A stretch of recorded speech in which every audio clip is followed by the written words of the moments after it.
Do you ever get hit by a wild idea and feel that ADHD compulsion to bring it to life immediately? Of course you do. So, in this episode, I'm sitting down with Erin Ollila, marketing whiz, copywriter, and returning guest, and we're talking about pop up offers. They're not just good for your business, they're good for your brain. They refresh your energy, keep things exciting, and give your clients the quick wins they're looking for.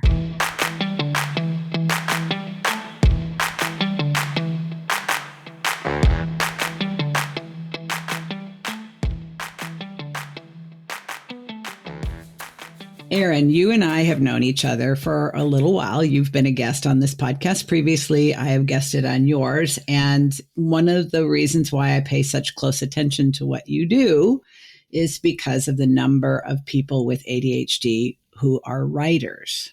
And this is your forte. But lately, you caught my eye again for a different reason. I knew you were planning to launch a new product, which by the time this episode goes live is already out in the world serving people. But before you launched it, you decided to create what I call a couple of pop-up offers. We're not talking Black Friday sale. We're talking about a very unique and I think well-priced, well-timed, and well-positioned offers, which I wouldn't have guessed anyone in their right mind would do a couple of months before a launch. So unpack all of this with me, will you? Well, I'm thrilled to be back to start. I guess I'm not in my right mind, and I think that's totally fine to lead with that. I can agree with that. I'm glad you said that because the truth of the matter is I'm a marketer. I have my degrees in creative writing, in communications, and in language arts. But the second that I started working within the world of words, it was always within marketing. Yes. A smart marketer will tell you that number one thing that goes into any decision is strategy, which I 100% agree with. And I will say I do a good job in my own business to start with strategy for almost everything. However, we are here today because I also have ADHD. And regardless of what my decade in marketing and all these, advanced degrees that I have will tell you, if I want to do something, I'm going to do it. That's the compulsion part of being a person with attention deficit, just hyperactivity disorder is you get an idea sometimes and you're like, we're going to make this happen. Yeah. And that happened to me as of the time of this recording last Friday, midway through the day, a couple of hours before I got my children off of the bus. And I just went with it.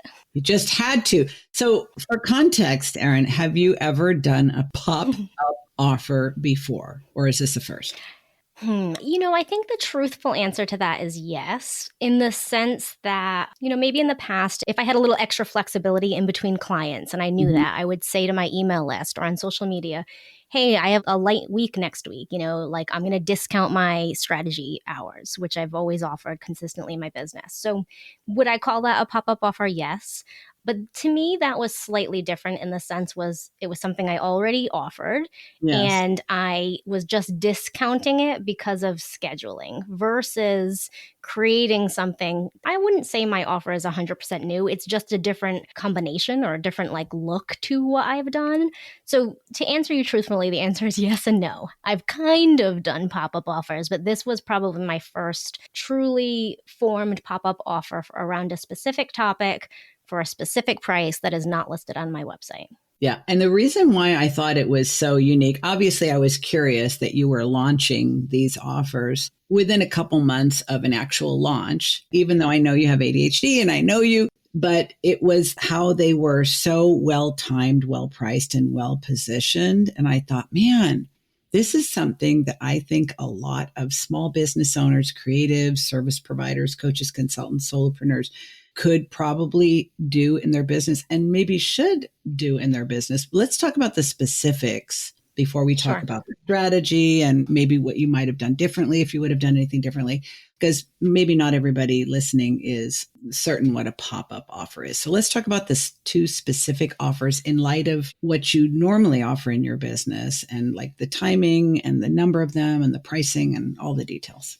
Absolutely. So as a marketer, I focus in copywriting and search engine optimization. So I write websites for small businesses. I write content like blogs for big brands. And for both of those two types of clientele, I focus it highly on search optimization, because if you're not going to get found, what's the point of creating content? Especially because once you're found, we want to convert those people into paying clients. So we talked about how I'm launching, and I will be launching a group cohort program that is specifically around rewriting your business website. Now, in the planning of that, I realized that I had gaps of time in my schedule, and I could fill them with a longer service-based client. Like I could get another website copywriting client. I could get more work from some of the brands that I worked with. In doing that, though, that taxes me the amount of time that I have, right? And it taxes my energy to show up well in my launch and show up for my students once we get the program started. So I created a pop-up offer that would be complementary to the group program that I'm offering, not necessarily compete with it. Because my first instinct was a pop-up website audit, which similarly to what I've done in the past is just adjusting something that's already on my website, right? Like I was going to discount it, try to not cut it up, but like, how can I productize this in a way that will get done a little bit quicker than a traditional website audit would? However, why am I auditing websites if literally in a week I'm going to talk about how small business owners can make their own upgrades to their website, and they can do it on their own and they don't need to hire a service provider? So when the spark in my brain on Friday, as I looked at my calendar, literally just planning backwards from the actual group program launch day, because we're also factoring in scheduling things at this point in time of Black Friday sales, of traditional holidays, and how a lot of business owners will take off New Year's or whatever holiday that they celebrate culturally for, December.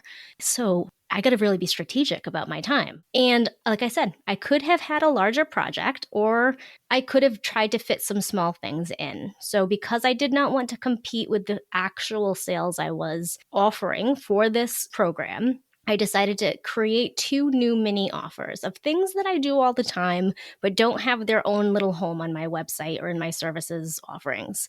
And that was a SEO sprint and a content strategy sprint.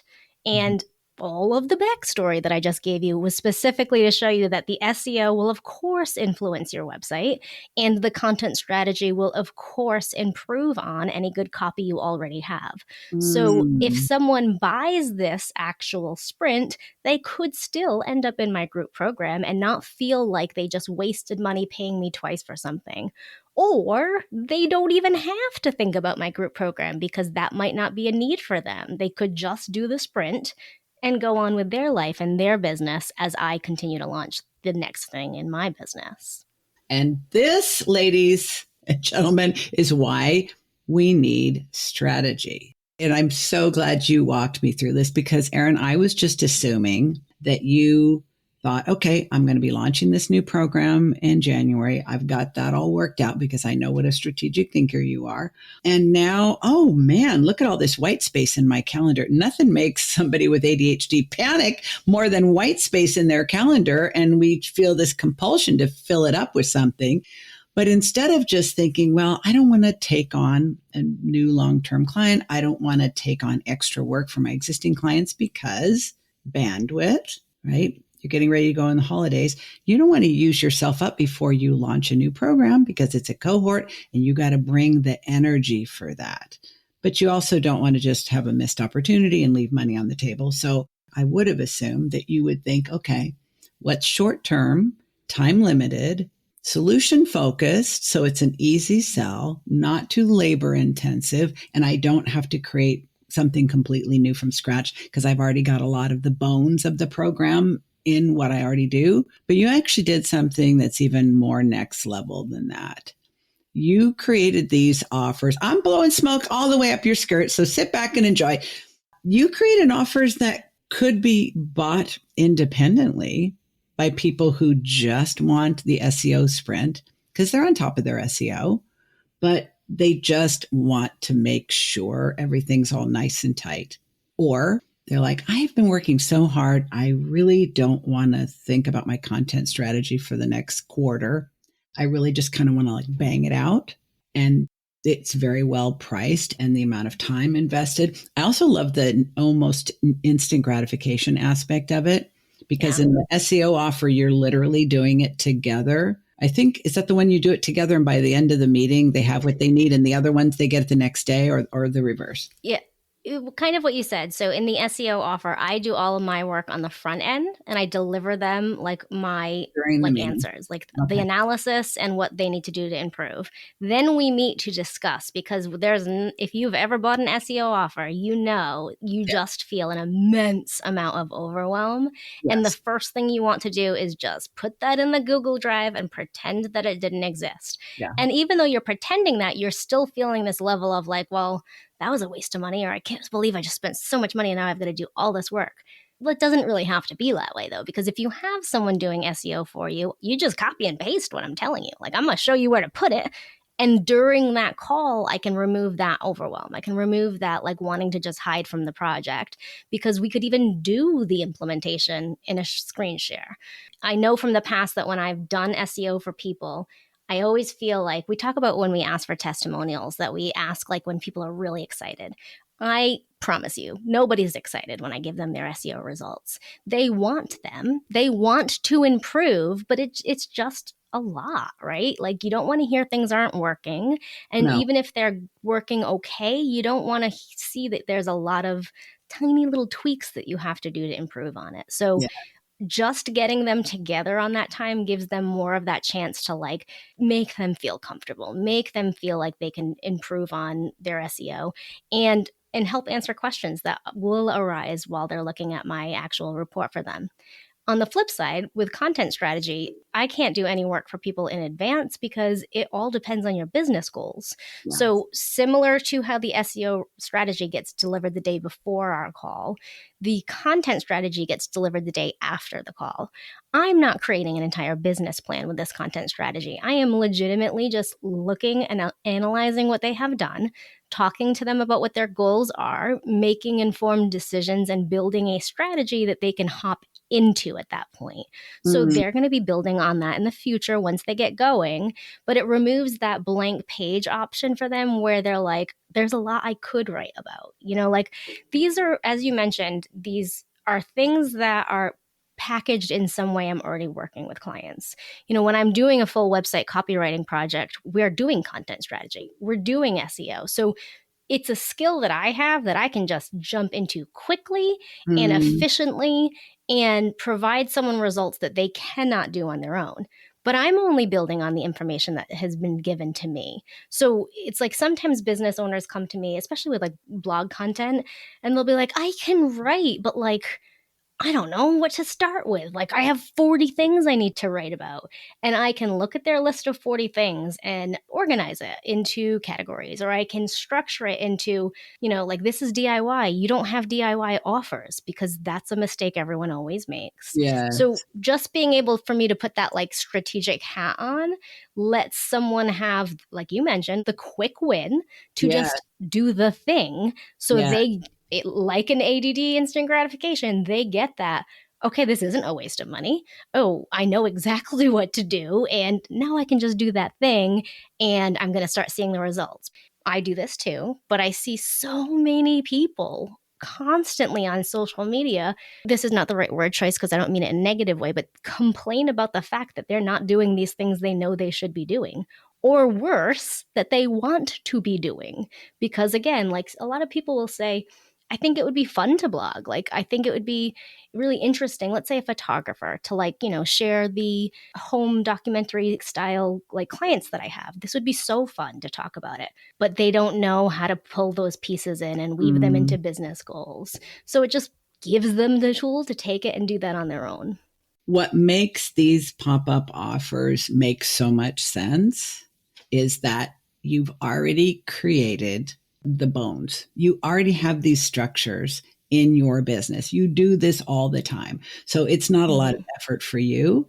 It's not a lot of effort for them, but they get a lot of bang for their bucks because in like an hour or an hour and I think it's an hour and a half with you, like, here's the plan. And I'm going to meet with you. And I'm going to show you these are your priorities. Yes, I know it's overwhelming. That's why you're not going to try to do it all at once. Here's where you're going to start. This is what you're going to do next. If you could only do 20% of what's on this sheet, these are the 20% that you should focus on, blah, blah, blah. Like, that's something that they can literally turn that hour into money. Yes. And they can probably use it again and again and again, but you didn't have to create it from scratch. You could run this again, like you probably will run it again. Maybe you've already run it again by the time this episode goes live. But this is an offer that you're giving them a choice, but you're not giving them too many choices.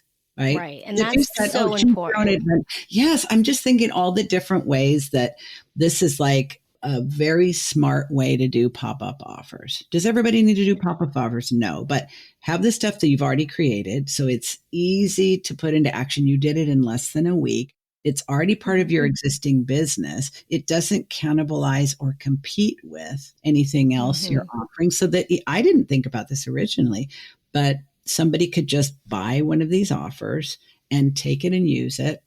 But even if there's someone who's already planning to be in your group cohort, they wouldn't be wasting time. They would actually just be getting a head start. I think that's probably the most strategic part about it. I wouldn't have assumed that. I would have assumed that the pop-up offers are for an entirely different segment of your audience than the folks that you will be enrolling in the group program. And that wasn't even necessary for that to be the distinction. No, and I think it serves both, right? And I think if you're listening and you're trying to make either the distinction of like what a pop-up offer is compared to what you might already offer, I can provide you with a little bit of an explanation about why I chose to do it this way.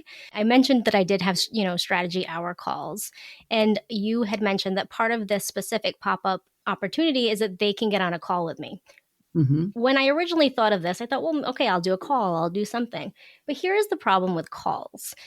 You get on a call and you either ideate so that you're so excited and you get off of the call and you lose all that motivation and you lose all that excitement because, again, it's that too many choices or too many things to do. Or you get off the call feeling really confident and then you have follow-up questions as you're like, oh crap, wait, what did Erin say? And like, yes, I always provide transcripts and video recordings for all of my strategy calls, but it doesn't give you that whole picture. So I specifically designed this to not be just a call. And that kind of is how it's one of those, and I never say this word right, but it's like the productized service, because it is not just packaged into a let's figure out what's happening within a very specific time frame. There is an actual deliverable that gets given to the person. Yeah. And as a service provider who has hired service providers for things before, I think it is important, and I'm going to put another disclaimer here, especially in today's economy, that people feel like they're getting something for what they're paying for. Do I, as a service provider who really does 90% of my business in strategy work, feel confident that I'm giving them something they're paying for? Sure. But consumers think different than strategists, right? Like they hire a strategist so that they can get the benefit of strategy. Yeah. Just getting on a call with me and picking my brain, I am not saying it is a letdown because I don't think so. But I can understand how someone might have that feeling of like deflation at the end of a call, like, oh my God, wait, what am I going to do now? Because it's the onus is on them to do the work. In this pop-up offer, I'm still doing that work for you. The only thing I'm not doing is implementing it. The only thing I'm not doing is writing the blogs, but I'm going to give you the title of some of your blog posts. I'm going to tell you what keywords are going to work within that blog post. And I'm going to make sure that you do not stray from the goals within that content strategy or the goals within the SEO. Because as everyone that I've worked with, we are our own worst enemy. I am my own worst enemy, which in some ways, me being my own worst enemy is what started this pop-up offer that I do think was smart and strategic because I have thought it through. But we need to make sure that the work that we're doing as business owners or hiring out or just paying for is actually giving us a return on investment. And more specifically to that return on investment feels good within our own capacity and like mental energy as well, because no one's going to do their SEO updates and no one is going to sit there and write blogs if they don't feel excited about it, if they don't feel like they have the ability to go ahead and do this.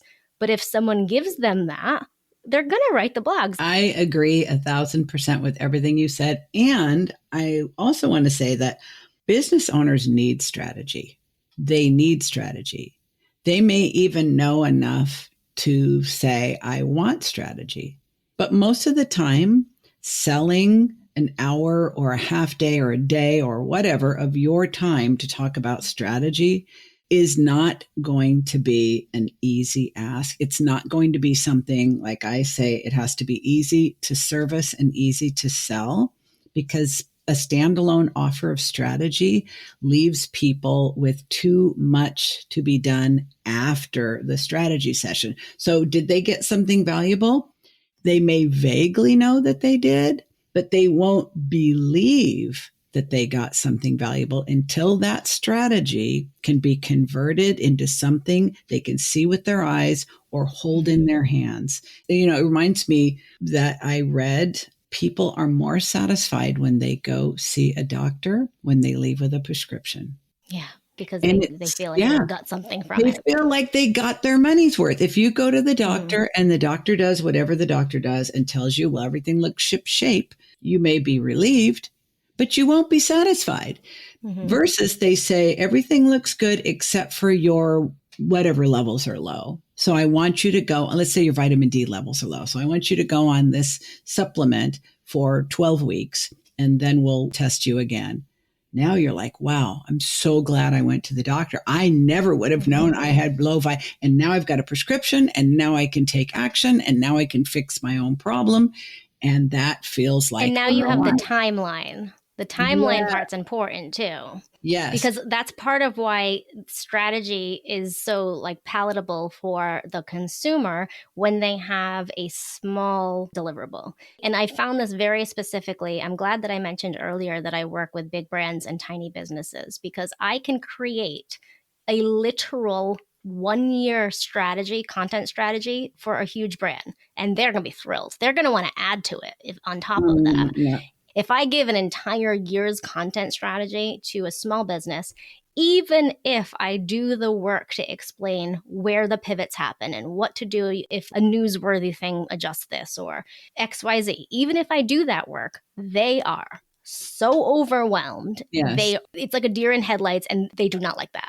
And that's fine, because as a small business owner myself, I get that there's so many more things that pop up. Like, you know, my children get sick and that can derail my client work, which derails my marketing, which all of the above, right? Or even just to think like, let's say you assume you're going to do a blog a week, which is 52 blogs. For me, that's nothing. Yeah. For business owners, that is a lot of work. Like one blog a week, it's 52 pieces of content. Let's say you start strong in quarter one, because everyone starts really strong in quarter one.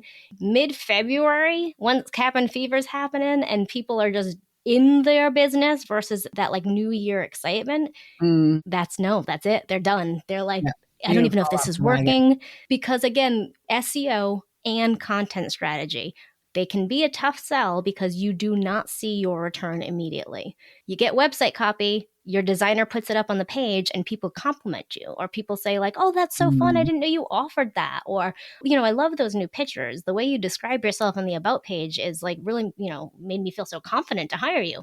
That doesn't happen with SEO and content strategy. No. With SEO, I hear so many people be like, well, you can see, you know, results in 3 to 6 months. Yeah, maybe like the teeniest results, but you want to have a true campaign with SEO. You need a year and a half to truly measure Not a sexy. bigger Definitely campaign. not sexy. You know, it's not. And like, you know, it's when your budgets are smaller, which again, I'm a small business owner. I'm not a big brand. My budget is nothing like the big brand's budgets. It's frustrating to not see the immediate return. But that's where I think this pop-up idea plays a significant role. I am actually giving them a somewhat immediate return. On top of that, they will be able to build upon that return. You know, like any SEO effort you do today will serve you in the long run. it could serve you 2 years from now if you're like, your business doesn't change, your website, the technical aspects stay well. If your content strategy doesn't, completely pivot to a new area, yeah, 2 years from now, you could still be raking in clients from that. But at least in a little tiny package, you're able to say, like, okay, this feels reasonable to do. This feels like exciting to do. There's Mhm. the quick win, there's the Yep. ROI. Yep. And then the effort that you put into those quick little tiny things will then provide actually even more of a financial ROI for purchasing. So while the pop-up offer was definitely like an ADHD compulsion of me just saying, like, could I fill this with a larger client? Sure. Do I really want to be distracted by a larger client? Because I will say, the times I've struggled providing excellent client service to my clients have truly been where my capacity is at a strain. These tiny one-off sessions, I'm constantly going into them feeling fresh. I'm constantly going into them feeling like I bring my best self to them, so they're Mm. getting the best, delivery. So, I think the pop-up offers like this are both selfish and selfless. Mhm. And I think it's kind of nice to have that sometimes in business. Oh, I love that. I love this for you. I love this for your clients. There's a concept that I teach my clients and encourage them to look for ways to operationalize. And you're demonstrating it in what you're talking about right now, Erin. The concept is what's good for me is good for them. What's good for them is good for me. And because all my clients have ADHD, as do I, the idea that, yes, if the type of transformation that we are committed to co-creating is going to take time, it's going to, like I cover over the course of 6 months with a client, positioning, packaging, pricing, and promoting. And we may make significant changes in their business, their website, their marketing strategy, their offers, their target market, their niche, their pricing. It takes time, and people need time to integrate changes into how they run their business, what kind of systems they need for their business, whether they need additional support in their business, and even their identity as a business owner. However, people with ADHD also need short-term, time-limited, outcome-focused wins that they literally know, I'm going to spend this much time with this person talking about this thing, and this is how it's going to pay me back over time. That seems like something that sometimes we just need to punctuate our longer term engagements with something quick and fun and time limited. I refer to it as when I used to go out for coffee, going into Starbucks or Pete's or wherever, or going into a record store and flipping through vinyl or whatever, and talking to the person who works there is a brief, meaningful interaction. Like I'm having quick relationship with somebody, right? And I'm talking to a new person. I'm getting a lot of excitement out of it. And that fuels me for other longer term relationships that don't have that level of freshness and novelty. So I think there's something about offers like this, especially sprints, even calling it sprints. You called it SEO sprint and a content sprint. That conveys quick movement, action, results, and within a specific time frame. One of the reasons why I think many of us have some difficulty, especially during this time when there seems to be more issues with trust, people are slower to buy, they're more skeptical. This has been something that's been coming for a little bit. Giving them a quick win that isn't a brief win. The win is delivered quickly. It isn't like eating a candy bar and 5 minutes later you're hungry again, or having a massage and an hour later you're in pain again. The results are delivered quickly. Your time commitment is quick, but the results can continue to go on and on. I imagine somebody could use one of these SEO sprints or content sprints. They could take the same exact one and keep reusing it, right? Oh, totally. Especially the content one, because what happens in the content one is I like to think in terms of categories when I think of content, and it's really just having a package for something. And a lot of business owners or anyone who's doing their own marketing does not like to think like that. I even struggle in my own business putting that thinking cap on. Mm. But what we're doing when we're thinking in terms of like these buckets or categories, whatever you want to call it, is we're just giving them opportunity to fill that in at any point in time. So they have a bucket that says like behind the scenes, let's I'm making this up to give it like make Right. it work for the most people. Right. If I tell them for your behind the scenes work, you want to talk about like your previous experience, you want to talk about case studies, you want to talk about this, there's now 6 different categories, subcategories that while they're ideating, as they're writing things, as they're doing their building blocks, they're going to say, oh, I'm going to add that to the list, or I'm going to pull from that later. And that gives them the tools to say, okay, Erin and I talked about the fact that if I'm going to blog once a week over the course of the year, I know that one of those blogs will be me repurposing, let's say, old podcast content. It's easy for me to pull any piece of content and then repurpose that into a blog, just add some more thoughts to it. So they have all these tools that they can build on, or they can just keep recycling the same advice because that's not going to change. And I think that's actually a pretty key thing to think about, even if we're not talking about like the pop-up part, but like as a marketer, you can keep doing the same things if you like doing them. Like if you love repurposing content, why are you trying to start from scratch? Just keep repurposing things because there's always a new angle. Like Sleeping Beauty, like Cinderella, all these stories are just repurposed over and over and over and over and over again. There's very little amount of storytelling that is not somehow related to previous generational stories. So do that for your business. Find something you really enjoy. You know, I also tell people when they think of blogs, if they think they're a good writer, but they do not necessarily like doing the writing, they might do really well talking. Like take your podcast, those transcriptions, or if you have a topic and content creation is new to you, but again, writing's not your favorite, make a YouTube video and like say all the things you want to say in the blog post. When you rewatch it again, you're going to say like, oh, I mentioned 3 tips in that. So there's the interior of your blog post. So not to get too far into the content strategy part, but it's just the example of saying a pop-up session like this is giving the buyer tools that they get a quick win and tools that they can consistently use. Same thing with SEO. If I'm showing you how to write a strong H1 and, you know, like why you would maybe change the title for SEO purposes, what you need in a meta description, ways that you can incorporate SEO keywords like ethically in alt text, because alt text is just for accessibility. Like those are things that don't change. So you've seen it. I've given you the education on how to do it. You could just roll with that later on. And I think that there's many ways to implement this in different types of businesses. It doesn't have to be strategy based, but really what I did when I was trying to plan this was 1, it all started with my capacity. 2, what is going to benefit the actual client?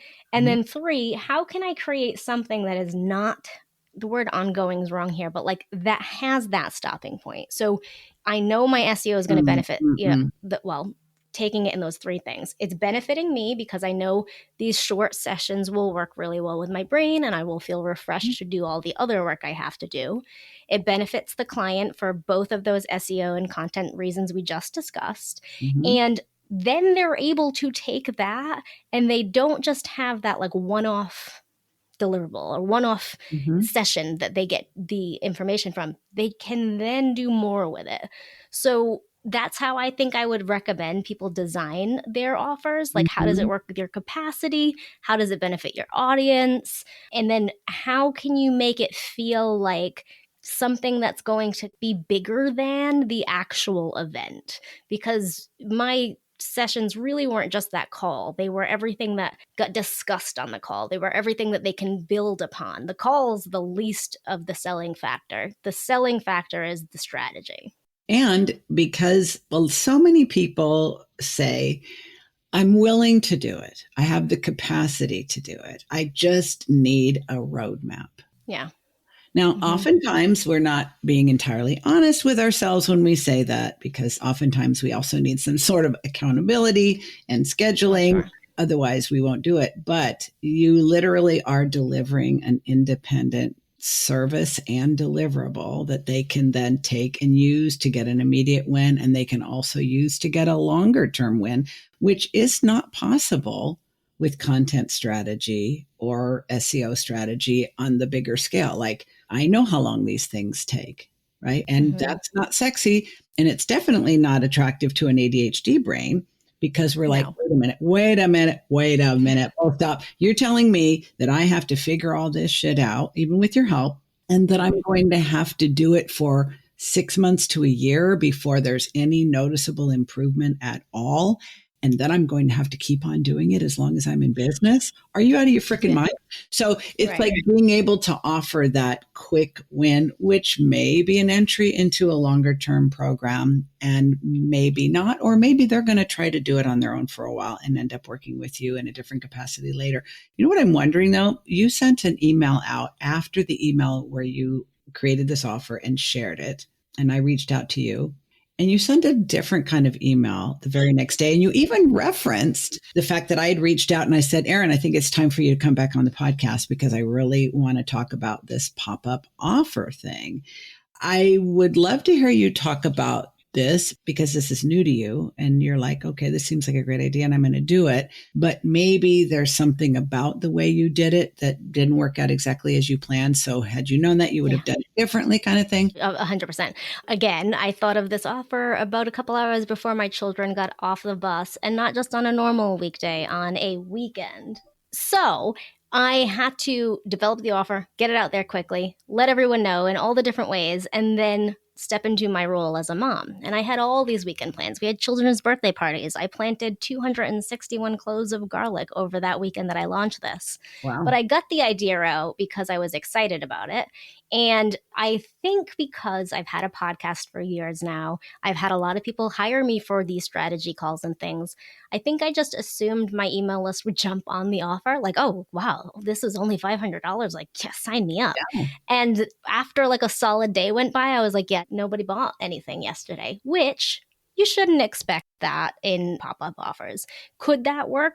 100%. But like, we can't just expect immediate gratification in the sense of me getting people booking. But it made me actually think, like, knowing better, we shouldn't also offer people things at the end of the workday on a Friday when everyone is going into weekend mode for like a traditional type of job. Even though I exist on the, World Wide Web and I don't sit in an office, I'm, like I said, I'm still stepping more into mom mode on the weekend. So I sent an email out to just be like, hey, guess what? I didn't sell any offers. And that is because I launched this on the weekend. So I get that. And here's some more information that I do think you do need to know about why you would want to purchase this thing.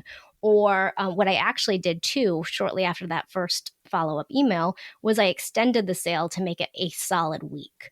Something in my brain when I launched this on a Friday told me, Erin, you have a podcast episode coming up on Wednesday, which is that pre-launch phase where I announced my webinar, which with the webinar then leads to the actual group program. You need to have this done by Wednesday so it doesn't compete. But then I was like, but it doesn't compete. And it's not fair to people, if they would want to purchase this offer, to not give them the time to ask their questions, to purchase the offer. So I'm not sure if I answered that correctly, but that is a failure was that I launched it on a Friday. Yeah. Oh, well, actually, I mean, it's kind of like ADHD strengths and struggles. Something I've learned working with folks with ADHD who are business owners for a number of years now is that the ones who are able to go from ideation to implementation as quickly as you did tend to have success come more quickly and in some respects more easily. It's when we get too stuck in our heads, we get too caught up in the details, we get too precious with something and overthinking and analysis paralysis and trying to make it perfect before it sees the light of day. You didn't do any of that. You just bypassed the whole shit show and said, this is a good idea. I think it's worth a shot. Create an out. And I don't know if this will make people feel better, especially if they've done pop-up offers and they didn't see success. But the reason I was able to take action so quickly is this is what I'm offering people is a skill and a service that I've done a million times before.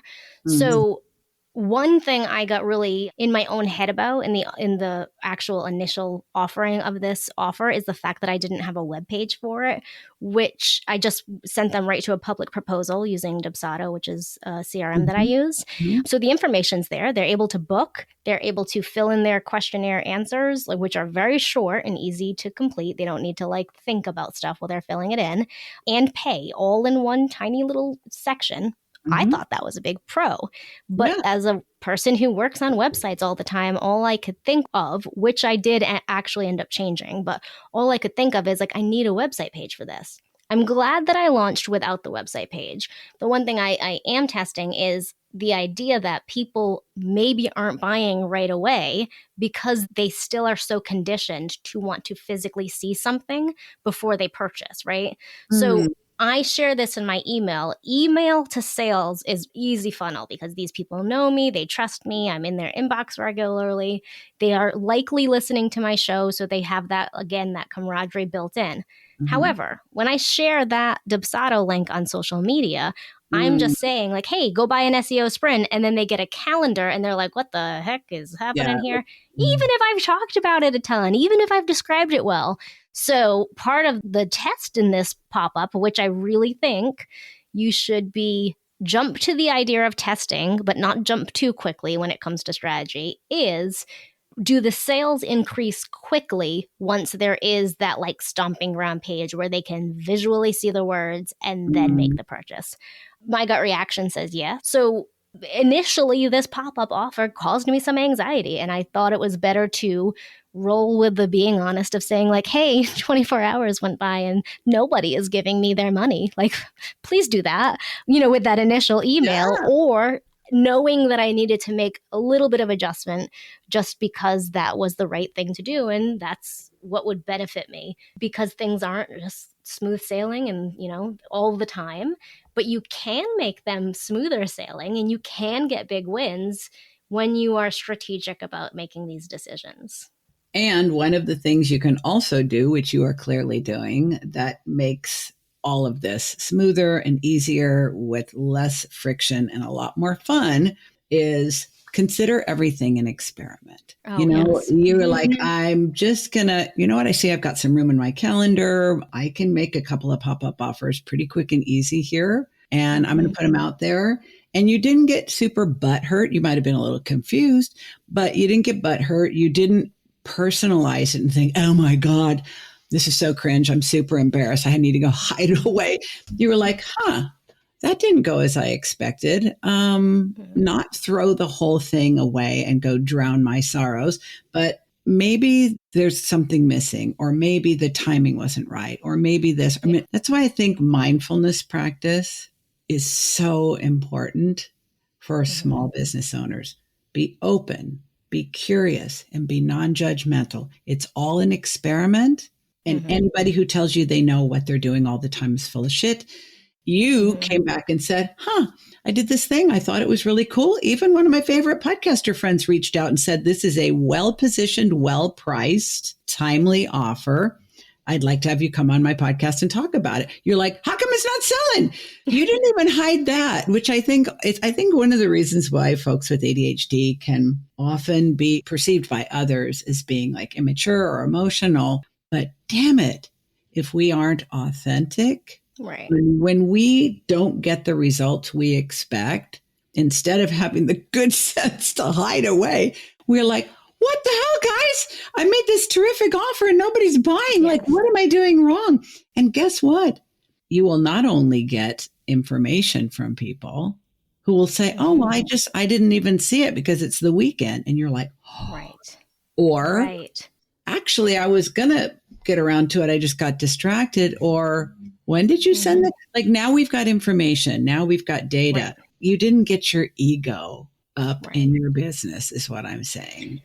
And And I that's, think that part of the reason I was able to do that is just from being in business for a while. I think earlier on, I might have felt a little bit more anxiety or shame or, uncertainty about how to proceed. But if timeline wise this helps anyone, again, I did this on Friday.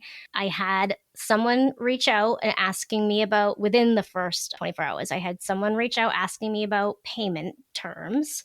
I had mhm.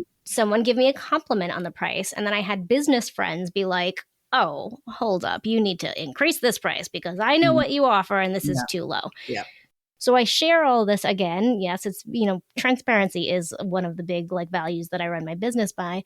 But I share this also to say that had I been younger in my business, I would have probably just been like, I'm going to end this really quick. I'm not going to extend it to Friday, or I'm not going to talk about it. Now I'm like, I need to keep talking about it because people are obviously in the process of making these purchases. They're just figuring it out on their own time.